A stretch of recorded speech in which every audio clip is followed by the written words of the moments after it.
ব্রিফিংয়ে বলেইছিলাম যে 20, 21, 22 এই 3 দিন আমাদের দক্ষিণবঙ্গের জেলাগুলিতে থান্ডারস্টর্ম, লাইটনিং, হেল এসব অ্যাক্টিভিটিগুলো থাকবে। অ্যান্ড এগুলো থাকবে আর কি।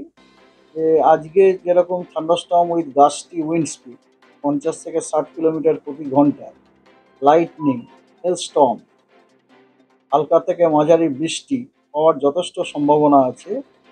হ্যাঁ, 1-2 জায়গাতে ঝাড়গ্রাম, পশ্চিম মেদিনীপুর, পূর্ব মেদিনীপুর, বাঁকুড়া, হুগলি এবং পূর্ব বর্ধমান ডিস্ট্রিক্ট। এছাড়া থান্ডারস্টর্ম এবং তার সাথে ঝোড়ো হাওয়া 40 থেকে 50 কিলোমিটার প্রতি ঘন্টায়, তার সাথে লাইটনিং এবং হালকা থেকে মাঝারি বৃষ্টিপাত হওয়ারও যথেষ্ট সম্ভাবনা আছে 1-2 জায়গাতে বীরভূম এবং পশ্চিম বর্ধমান। আজকে সব জেলাতেই কিন্তু thunderstorm, lightning, light to moderate rain হওয়ার চান্স রয়েছে। কোথাও চান্সটা অনেক বেশি, কোথাও চান্সটা রিলেটিভলি কম, কিন্তু হওয়ার সম্ভাবনা যথেষ্টই আছে। মানে অলরেডি ওটা শুরুও হয়ে গেছে সকাল থেকে, বিভিন্ন জেলাতে অলরেডি শুরু হয়ে গেছে।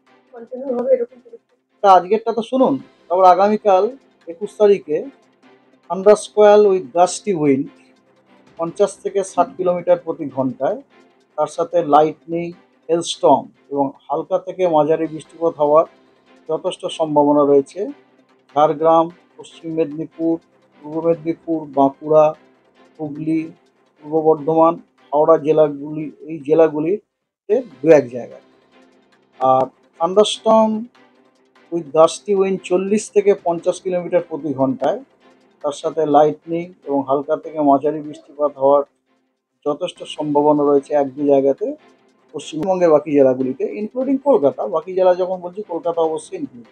মানে কলকাতাতেও আপনার বজ্রবিদ্যুৎ সহ বৃষ্টি, গাস্টি উইন্ড 40 থেকে 50 কিলোমিটার প্রতি ঘন্টায়, লাইটনিং, হালকা থেকে মাঝারি বৃষ্টিপাত, এগুলি সবই হওয়ার সম্ভাবনা আছে 2-1 জায়গাতে আগামীকাল কলকাতাতেও।